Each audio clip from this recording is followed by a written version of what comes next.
Bonjour tout le monde, bienvenue sur ma chaîne BookTube, ici Kim et aujourd'hui je vous présente une lecture qui a retenu mon attention récemment. En effet, si vous n'êtes pas nouveau sur cette chaîne-ci, vous savez combien j'affectionne les romans de Marie-Christine Chartier qui nous a offert de superbes romances contemporaines. De mon côté, ces deux histoires-là ont non seulement remporté la note parfaite de 5 sur 5 bottes de riz, mais en plus, elles ont figuré sur le top des meilleures lectures de l'année. Sans plus tarder, j'imagine que la question que vous vous posez, c'est est-ce qu'elle a fait un tour du chapeau avec ce troisième titre? Est-ce qu'il va faire partie du palmarès des meilleures lectures de cette année? Est-ce qu'il a eu une note parfaite? Et est-ce que le livre audio en vaut la peine? Si ce sont tous des questions que vous voulez les réponses, restez avec moi.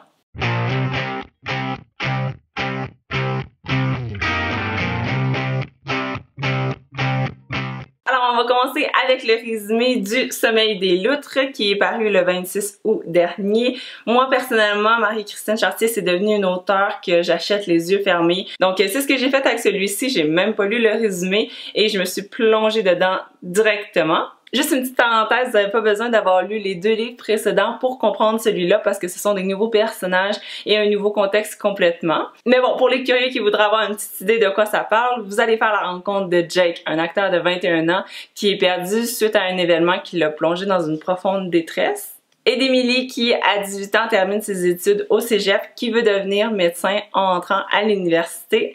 Puis la rupture avec son chum était vraiment pas prévue au début de son été. Et donc, elle va essayer de se reconstruire pendant ce temps-là. Ce sont donc ces deux âmes-là en peine qui vont se rencontrer dans le cadre de leur travail à la pizzeria du coin, qui vont au début pas beaucoup s'apprécier parce que l'un a des préjugés envers l'autre, mais tranquillement, ils vont s'ouvrir, puis une douce complicité va les lier ensemble. On est maintenant rendu à la partie appréciation. C'était vraiment un bonheur pour moi de retrouver la plume de Marie-Christine Chartier. J'aimais vraiment beaucoup ses autres romans. Puis celui-ci, j'avais super hâte. Puis j'avoue que mes attentes étaient assez hautes. Puis comme d'habitude, elle m'a pas déçue. Je suis flabbergastée à chaque fois de voir à quel point elle a un talent pour mettre des mots sur des émotions, des situations, des comportements humains très crédibles. Donc ça m'enchante vraiment beaucoup de lire ces mots, la manière qu'elle le voit. Par exemple, elle dit « Être indifférent envers quelqu'un, c'est facile, alors que l'ignorer volontairement, ça implique un certain effort. » Fait que ça, c'est un exemple que c'est tout simple, mais ça te fait penser à une situation qui t'est déjà arrivée ou que t'as déjà vue ou que t'as déjà vécue. J'ai été très impressionnée aussi par la manière qu'elle nous livrait l'information, soit sur ce qui se passait ou sur les personnages pour qu'on apprenne à les connaître, tout en subtilité. Vous commencez à le savoir si vous me suivez sur cette chaîne-là, que c'est un détail très important pour moi, que je remarque de plus en plus depuis que je lis et je vois des trucs d'écriture. Donc ça, je le relève encore plus. Puis dans celui-ci, j'en reviens pas à quel point l'auteur a évolué à travers ces deux autres romans parce qu'il y a vraiment une grosse step. Elle a vraiment atteint un nouveau niveau, je dirais. On le voit, ces personnages qui sont très profonds, encore plus que dans ces autres romans, parce que dans celui-ci, ils étaient à la fois très cohérents, mais en même temps bourrés de contradictions qu'elle relevait, donc elle était au courant. Donc, bref, son expérience transparaissait.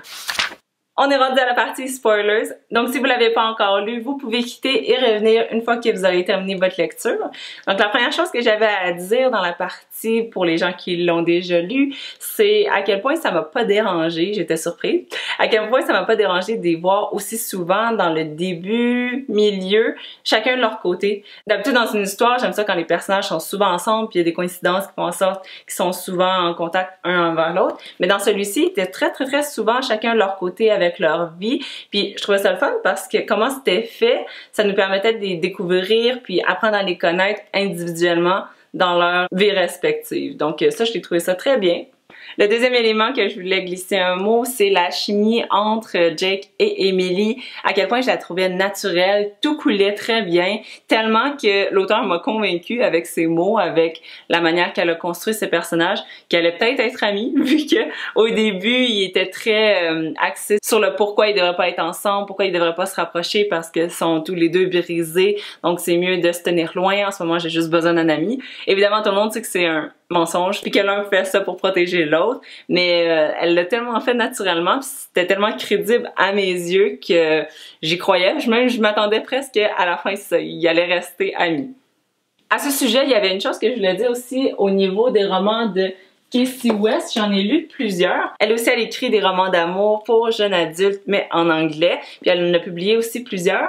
Puis ce qui me gosse un peu de ces romans-là, c'est que tout le long de l'histoire, jusqu'à la toute fin, les personnages sont pas ensemble, puis ça niaise, puis c'est long. Puis je trouve ça un peu gossant quand c'est mal fait, dans le sens que quand on tire l'élastique un petit peu trop, puis on veut absolument pas qu'ils soient ensemble avant la toute fin, donc on va mettre des éléments qui ont pas rapport puis des coïncidences juste pour retarder le moment qu'ils vont être ensemble à la fin.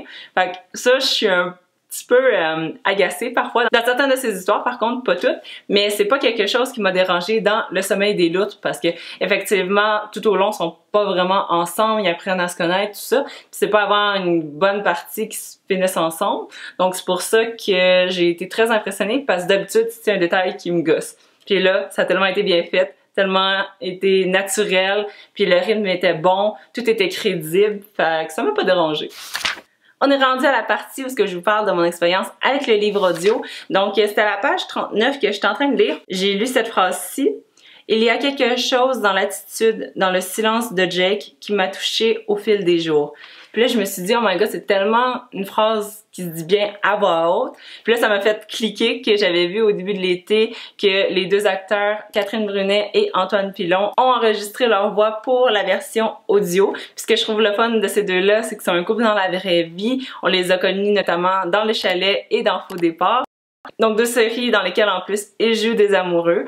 Puis pour être honnête, la version audio était vraiment parfaite, pour vrai. J'ai vraiment beaucoup aimé ça. Les acteurs étaient vraiment bons. La performance était hyper naturelle. On dirait qu'ils avaient fait ça toute leur vie. Je veux dire, lire un livre audio.